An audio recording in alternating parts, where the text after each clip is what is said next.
Hey everybody, my name is Josh Rimany. I am the pharmacist that de-prescribes drugs by giving people health and wellness tips, tricks, hacks to moving their health from maybe not so good to vibrant. Follow along if you're ready to go beyond the pills.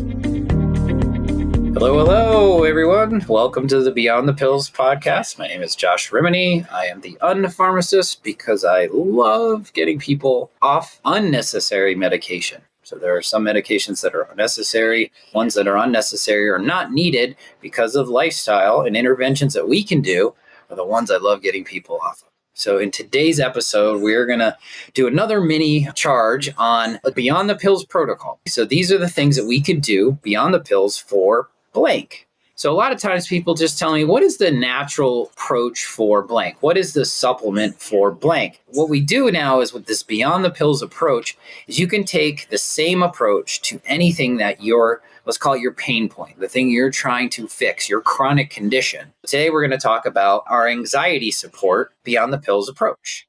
To support mental emotional wellness, our bodies have a fight or flight, healthy stress response, right? And when that stress response is critical for survival. So if we didn't have it, it'd be great. We've done a whole deep dive on stress. If you're looking for more information on this deep dive part of why things happen in our body, I love the component of stress and emotional well-being. We're going to be doing more of those. You can look at those former podcasts and you can see how that works. But when the system goes awry and this natural approach to our physiological inputs and our fight or flight response is disturbed, we can result in excess worry, nervousness, fear, apprehension, and anxiety. So these are that nervousness stuff, right? So examples of disorders with anxiety are things like panic attack, obsessive compulsive behaviors or disorder, PTSD, post-traumatic stress disorder, a lot of that going around, a lot of different things looking at different techniques on trauma release now. Or just generalized anxiety. Sometimes it's documented or not. We've all experienced it for one way or another. It's a depleting emotion, anxiety, right? So we don't like it. Developing an integrative approach to getting more emotional well-being going, factors like diet, lifestyle, supplements, and labs can be important for helping. So what can you do without a whole lot of medical intervention? We will always want to take our supplements and our labs and looking at these things of what we can do and being in conjunction with your healthcare provider, but none of these things are going to be counterintuitive to them. The first thing we look at is supporting diet and nutritional considerations for anxiety. First and foremost, you want to make sure you have adequate amounts of magnesium, right around 300 to 400 milligrams per day based on your age and gender, but that's the rough amount. That's elemental magnesium. You can get magnesium through sources of food, such as kale, spinach, Swiss chard, pumpkin seeds are good, almonds, cashews, black beans, dark chocolate. These are things that are high in magnesium. So eat a lot of them. The problem is to get that adequate amount of intake, we just don't eat enough. So that's why it's on my top list of supplements. We'll talk about supplements later. But eat foods rich in magnesium, eat foods rich in zinc. You want about 8 to 11 milligrams a day of elemental zinc based on your age and gender. We want to look for rich sources of zinc. What's an easy one? I just got back from the beach, vacation with my kids. Oysters are a really good source of zinc.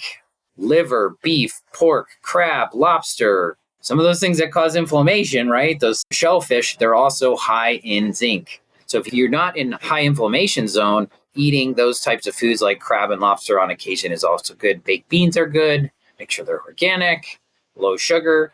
And egg yolks. Egg yolks are really high in zinc. So these are things we could do. Amino acid rich foods definitely help because especially the foods high in tyrosine, tryptophan. Those are amino acids that we use for neurotransmitter calming. So foods like turkey, you've heard of that, high in tryptophan, beef, chicken, salmon, cheese, if you're not dairy intolerant or it doesn't cause inflammation. Probiotic-rich foods are also another good thing. Remember, the gut is responsible for 70 to 80% of our neurotransmitter balance, not here. So if our gut is happy, our brain is happy. The gut-brain connection, okay? Super real, super important. So the best way to manage your gut is to have a healthy gut, and healthy gut means probiotic-rich foods. So things like sauerkraut, kefir, kimchi. I'm going to give a plug out to my buddy who owns Sunny Culture. If you're in the Whole Foods areas and things like that, sunny culture is kefir water. So it's probiotic water. Definitely helpful, high in those probiotic strains. Kombucha, pickled vegetables, fermented foods. Those have all been associated with studies to reduce anxiety symptoms. It's not going to cure your anxiety. It's going to reduce the symptom because it's calming in nature, because your gut is happy. Remember, if your gut is happy, you have less anxiety. Consider adaptogenic teas that have their polyphenols and calming effects, such as chamomile, holy basil, or oolong tea. These are things that can be calming in nature. So anxiety is correlated with the lower total antioxidant levels in the body. So you want to raise the antioxidants, which is a novel approach for anxiety, is you want to put in the good stuff. So if you have anxiety and you have low antioxidant status, the reasoning is if you have better antioxidant status, you might have better reasoning and better support on your anxiety. Spices, clove, allspice, sweet basil, sage, turmeric, ginger, fruits, berries, lots of berries, very phytonutrient dense. The black, the reds, those are really good for you. Vegetables, spinach, beets, broccoli, things that are also really good in antioxidants. Beans, legumes, nuts, seeds, all of that's really important for your diet, okay? You can just support that for your anxiety. So think about this. Your food is medicine. Every time you eat that one food, kale, for example, you're thinking of it as a medicine, like a pill, because it's helping. It's really actually physiologically helpful for your anxiety. Lifestyle. Let's talk about lifestyle. When I think anxiety, I think stress. So I think, what can I be doing? So diaphragmatic deep breathing, activating that diaphragm, the vagus nerve that stimulates a calming effect. It's called parasympathetic rest and digest. We've talked about that. If we do more calming breath, you can even get into that rest and digest state just by doing deep breathing. 3 to 5 minutes, that's all it takes. Doesn't take very long. You just focus and do the breath, okay? And what would you do there? You would close your eyes, breathe in through your nose, breathe in deeply through your hips, through your belly, 5 to 6 seconds, hold at the top, gently hold, and exhale through the nose or the mouth, and relax. That's it. See, that's not that hard. People think it's hard. It's not. So adopting meditative practices, my number one, my number two, probably my number three things I do. I love meditation. I'm a big Joe Dispenza fan. If you already know me, progressive relaxation, guided imagery, emotional freedom, technique therapy. These are all ways that we can help reduce down the stress levels. There's too much information on meditation. So if you're not meditating, I'd like to know how, you can ask us, or you can seek out some good recommendations because it's really helpful.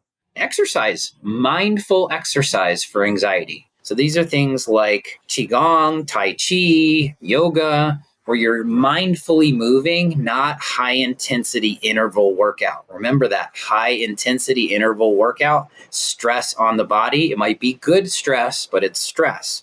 It does not help the fight or flight triggering and the anxiety. So if you're looking to treat your anxiety with lifestyle, you might want to try more of the walking, mindful type things. Well, going out for walks in nature, aromatherapy, massage, music therapy, putting this in your daily routine, not just saying, oh, that's nice, I do it on occasion. What if we could just do that daily? It doesn't take long. I call it stacking. If you're going to go walk your dog around the block, put on some meditative music rather than looking at your phone, which is stimulating to the nervous system. I'm going to say it again.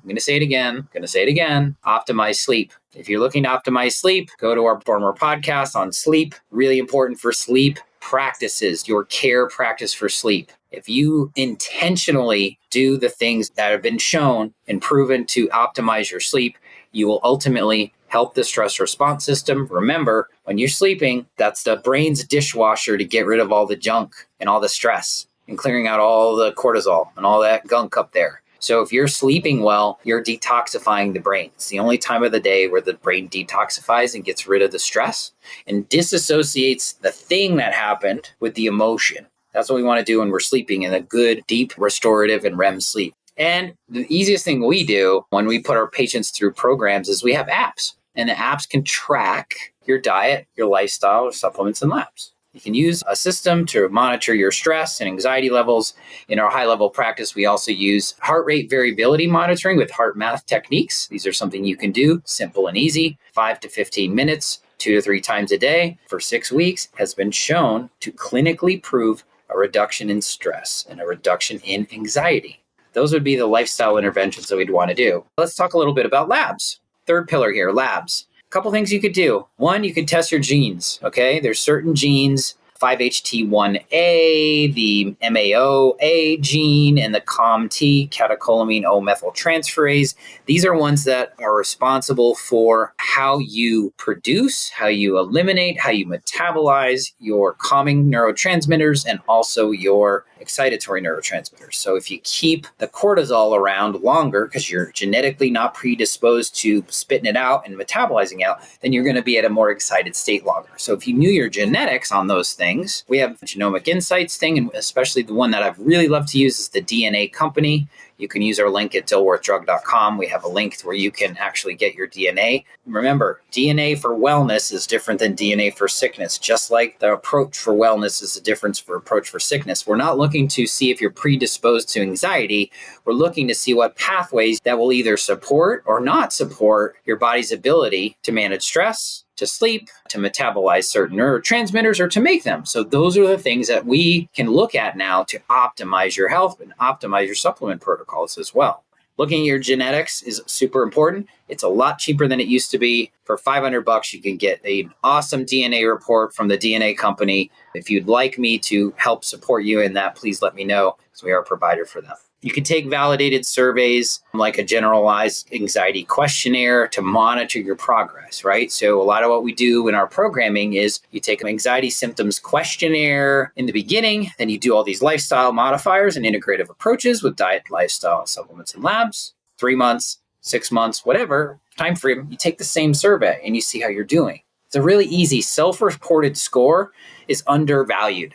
I always do a thyroid panel on anxiety. I could probably use a cortisol panel for anxiety to see where their stress levels, their circadian rhythm of stress is. And if I'm really looking at some results and I'm really looking to optimize, we want to do organic acid testing.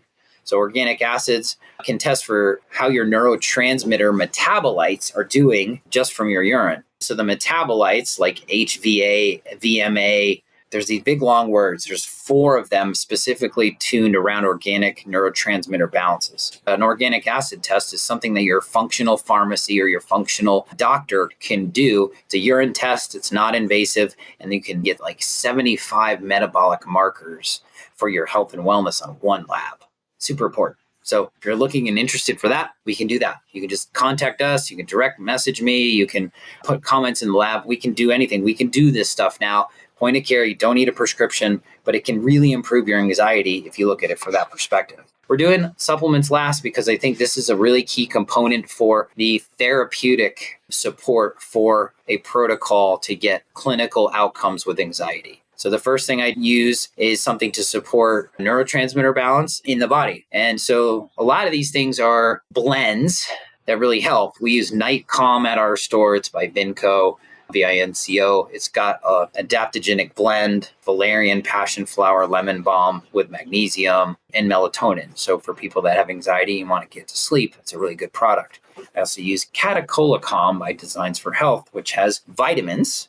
Vitamin C is important for adrenal balance, so they put vitamin C in there. A lot of B vitamins, we call those the stress vitamins, right? B1, thiamine, B2, riboflavin, B6. B6 is really, really important for mood support, undervalued. B12 status, pantothenic acid, and magnesium. Manages neurotransmitters, has a lot to do with calming effects on the body. Can't stress that enough. And then things like L-theanine helps with anxiety. It's my number one go-to singular supplement for anxiety for the episodal piece. L-theanine is an amino acid. It's found a lot in green tea. It really helps calm the body down. I call it nature's Xanax. That's why I call it, because it's natural, hardly has any side effects. I don't think I've seen anyone have any side effects. It calms the brain waves down into the alpha state, which is calm, relaxed, and alert. L-theanine, taurine, a good amino acid, supports the stress function. Phosphatidylserine, which comes from sunflower lecithin, but phosphatidylserine, 50 to 100 milligrams, helps the body metabolize cortisol faster and better. So in other words, it doesn't keep the stress around longer. So that's something really good. And I love adaptogens. Ashwagandha is probably my favorite for this. The Catecholacom has all those vitamins, the magnesium, the L-theanine, the adaptogens that we discussed, and the phosphatidylserine all put into one place. So if you're looking for that, don't shop on the internet. Shop from a local provider or someone that you know is buying from the source. Because if you can't validate it, there's a very good chance that it is counterfeit. Another thing I like for anxiety that I've used for years now is CBD. I know it's tough because we can't say CBD all the time because people think it's marijuana. I can't tell you about all the stories that I've had in that respect about credit card processors and insurance companies and everything else, but CBD is legal. It's made from hemp. It's derived from hemp. It doesn't have any psychoactive properties, and it's highly effective for anxiety. It's got documented results for anxiety. I really like that. And it really does help. I think it helps in a different way. It helps the cannabinoid receptor, which is not the neurotransmitter receptors, but it does help. There's a lot of cannabinoid receptors in the brain, and they do seem to be important for anxiety and mood and pain. So I've used CBD for years. Using CBD, I use liposomal, Madre Terra. I use broad spectrum a lot to get all the cannabinoids in there. Really does help. If you're looking to start CBD, take a look at my older podcasts on Your Functional RX podcast, but generally speaking, should have some guidance on how to start it. Could be drug interactions, could be a lot of different things. So I want to make sure that you have some guidance from a professional before you start it. I wouldn't go to the smoke shop and look for something like that. I'd go for a highly trained professional. Pharma-GABA is a naturally sourced bioidentical GABA. GABA stands for GABA-aminobutyric acid, which supports neurotransmitter balance. It's an amino acid that we make that's beneficial for many things that have to do with neurotransmitter balance and calming effects. So using it directly, Pharma-GABA, a couple tablets a day, a couple capsules a day, which is about 200 milligrams, really does help calm the center down. Last but not least, magnesium. Say it again. If I say it 100 times, it probably means it's important. Updating your magnesium status, especially higher amounts in the evening time. I love the bisglycinate. We're doing 5 grams of powder, which is about 1 teaspoon, which is about 300 milligrams of elemental magnesium. A couple times a day would be a good idea. But generally speaking, 300 milligrams is good. And we can hit it and we can get it good. Diet, lifestyle, supplements, and labs as it relates to anxiety. I hope this was valuable to you. If it was, please like us. Please share with your friends. If this gives you value, it could probably give someone else value. You never know. One thing that you might have learned that could help you in your health. That's what we do here at Beyond the Pills. This is why we want people to think, what can they be doing outside of the prescription that can help? Now, fun fact, if you are taking something for anxiety, like a benzodiazepine, you don't want to stop cold turkey. These support systems that we have are here to design to help reduce your dependency on them and hopefully get you on a reduction protocol. If you're looking to do that, make sure you check in with a smart, savvy pharmacist that knows how to de-prescribe that stuff and can support these with the systems we put in place, things we talked about today, as we look to get off the medicine, especially if you've been on them for a very long period of time. Just like anything, if you've been on it for a long period of time, there's a process to getting down from them. If you've been on the benzodiazepines for a very long time, there is a good chance you need melatonin. It will reduce the body's need for melatonin. You don't produce as much, so there's a good chance you're going to need some melatonin. It's a nutrient depletion with the benzos. All right. Thank you, everybody. Hope this was helpful for you. I'm glad you liked the little bonus. Love ya. Stay well. Thanks for listening to the Beyond the Pills podcast. You can find Josh on LinkedIn and Facebook at Josh Rimany and on TikTok at Beyond the Pills. And if you enjoyed today's episode, we'd be forever grateful if you left a review wherever you get your podcasts. If you know somebody who wants to go beyond the pills, send them this episode. If you've got any specific questions or ideas for future episodes, reach out to Josh and send him a message. Thanks again for being a part of the Beyond the Pills community. We'll see you next time.